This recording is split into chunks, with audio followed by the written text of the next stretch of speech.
नमस्कार साथियों। आज हम अपनी रामायण श्रृंखला की शुरुआत कर रहे हैं और पहला अध्याय है राम जन्म और उनका बाल्यकाल। ये सिर्फ एक कथा नहीं बल्कि आदर्श जीवन जीने की एक दिव्य प्रेरणा है।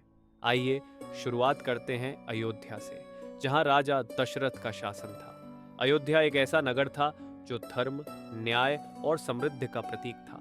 राजा दशरथ वीर, विनम्र और प्रजापालक थे, लेकिन उनके हृदय में एक ही चिंता थी कि उनके पास कोई संतान नहीं थी।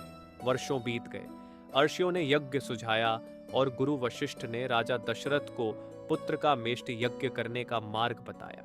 दशरथ ने पूरे वैदिक विधि विधान के साथ यह महान यज्ञ करवाया। यज्ञ के अंत में अग्निदेव स्वयं प्रकट हुए और उन्होंने दशरथ को एक दिव्य खीर का पात्र दिया, जिसे उन्हें अपनी तीनों रानियों कौशल्या, कैकेयी और सुमित्रा में बांटना था।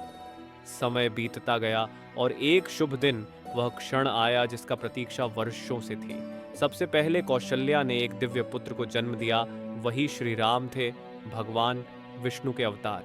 कैकेयी ने भरत को जन्म दिया और सुमित्रा ने लक्ष्मण और शत्रुघ्न को। चारों भाइयों के जन्म ने अयोध्या में अद्भुत उत्सव का माहौल बना दिया, मानो पूरी धरती पर दिव्यता उतर आई हो। राम बचपन से ही अद्भुत गुणों से भरपूर थे। वे जितने सौम्य थे उतने ही तेजस्वी भी। खेलना कूदना, मित्रों के साथ समय बिताना सब करते थे, लेकिन किसी को दुख पहुंचाए बिना। किसी को चोट लगती तो सबसे पहले वही दौड़कर उसकी मदद करते। महल में रहते हुए भी उनमें कभी अहंकार नहीं आया। उनके व्यक्तित्व में करुणा, नम्रता और श्रेष्ठ चरित्र की झलक शुरू से ही दिखाई देती थी। कुछ समय बाद चारों भाइयों को गुरु वशिष्ठ के आश्रम भेजा गया, जहां उन्हें गुरुकुल शिक्षा मिली। राजकुमार होते हुए भी उन्हें वही साधारण जीवन जीना था जो बाकी शिष्यों का था। मिट्टी के बर्तनों में भोजन, जमीन पर सोना, सेवा कार्य, स्वाध्याय, योग, धनुर्विद्या और तप। लेकिन राम ने इन सबको कभी कठिन नहीं माना। वे हर काम पूरे समर्पण और अनुशासन से करते। वे सीखने में सबसे आगे रहते और अपनी शक्ति, ज्ञान और मर्यादा का उपयोग केवल धर्म की रक्षा के लिए करते। राम के गुरुकुल जीवन में उनका स्वभाव सबसे अधिक चमकता है।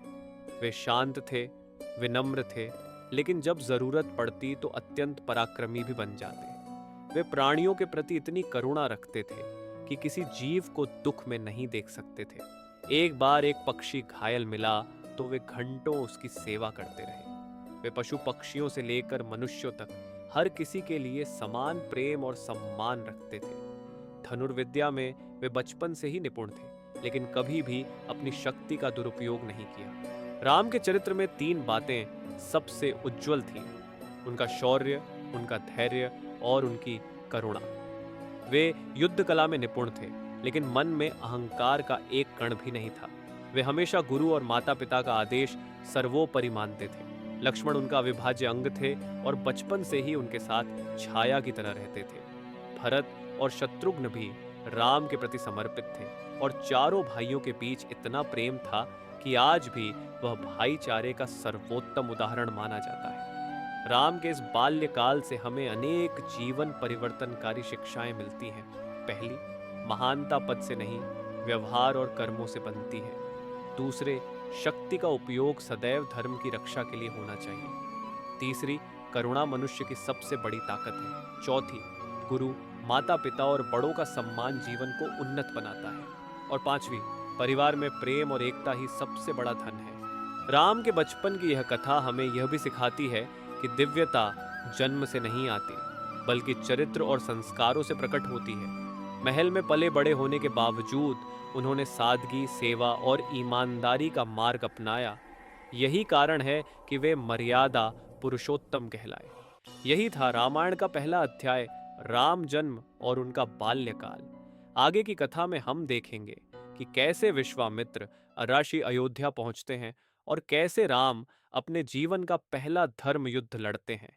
अगले भाग में कथा और भी रोमांचक होगी। जुड़े रहिएगा।